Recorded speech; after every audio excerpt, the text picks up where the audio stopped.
Welcome to this week's episode of Stories of the Sierra. In this episode, we will discuss the ghost of Grouse Lake and the guardian of the Mariposa Grove, Galen Clark. Let's get started. Long before Yosemite was a park, before paved roads, ranger stations, and crowds lining up for photographs, the forest was a mystery to most people. In 1857, the mountains were not a destination. They were remote, unforgiving, and largely unknown. And one of the few people living among them was a man named Galen Clark, a carpenter by trade, a mountain man by necessity, and eventually one of the most important figures in Yosemite's history. It was during this early, untamed period, when Clark was living alone near Wawona, that he heard something near a small alpine lake that would stay with him for the rest of his life. He didn't hear a voice, he didn't see a figure, but heard an eerie sound. Galen Clark was born in 1814 in what is now Quebec. Like many men of his generation, he followed opportunity west, eventually finding himself in California during the mid-1800s. By the time Clark first entered Yosemite in 1855, he was already in failing health. After suffering a lung hemorrhage while working as a packer for the Mariposa Ditch Company, he believed mountain air might either cure him or finish him. He decided to take his chances with the mountains. In 1857, Clark settled near Wawona, building a small log cabin near a river ford and trail. That trail would soon become one of the most scenic routes into Yosemite Valley, passing through what Clark would help bring to national attention, the Mariposa Grove of giant sequoias. The Mariposa Grove is made up of several hundred massive trees, estimated to be around 1,800 to 2,000 years old. Clark was not the first to see them, but he was likely the first to carefully count, measure, and document them, writing newspaper articles to convince the outside world these trees were worth protecting. This was the setting in which Clark lived, alone, observant, deeply attuned to the Sierra. And it was here, during this same year, that he encountered the ghost of Grouse Lake.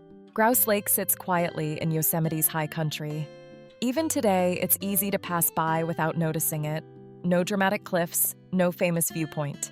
But Clark noticed something unusual. Near the lake, while deer hunting, he heard wailing cries echoing across the water. The sound rose and fell, carried strangely by the still air.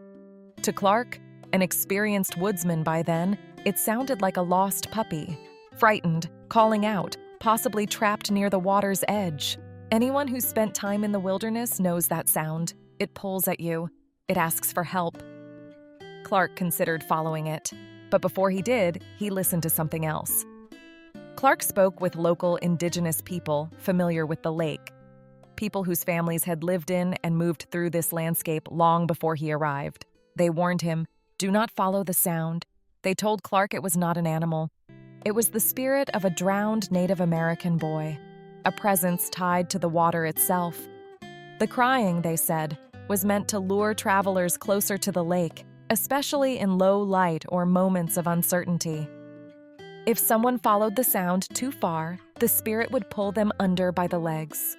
This was not told as a campfire scare. It was told as a warning, and Clark believed them. This story echoes through Indigenous water spirit traditions found across the Sierra Nevada and the Great Basin, later called water babies by outsiders. The details change from place to place, but the warnings stay the same. Crying carried across still water, voices that sound close, and then far away. Something bound to the lake itself. Something that waits for you to step closer. These spirits weren't said to chase or attack. They didn't need to. They cry to lure you to help them. And when someone followed the sound, especially at dusk, when depth is hard to judge and the water looks calm, the lake did the rest.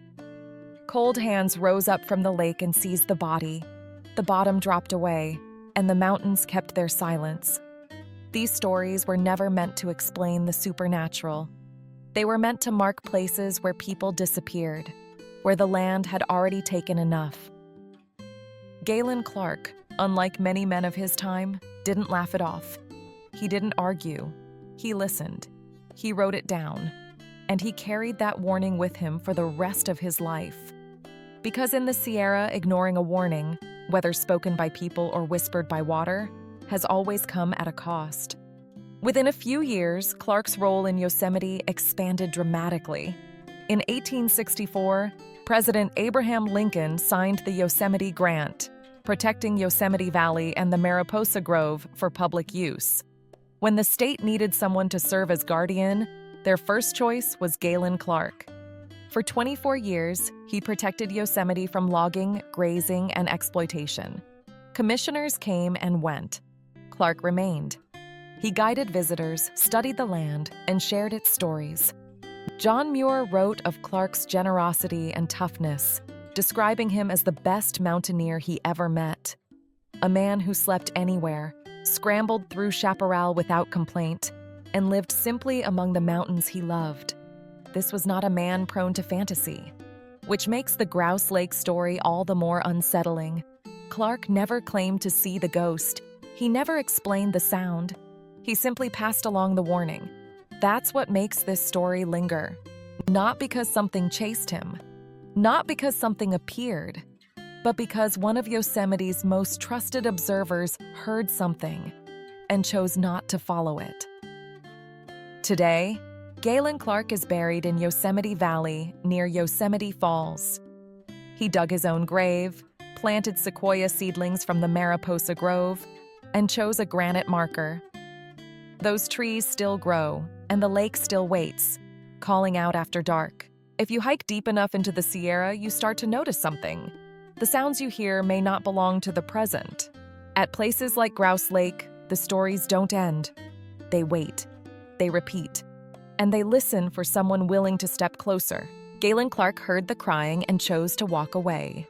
The question the mountains still ask is simple. Would you walk closer to find out where the ghostly cries are coming from? Or would you walk away? Thank you for watching Stories of the Sierra. Tune in next time for another Sierra tale. Please like and subscribe. See you then.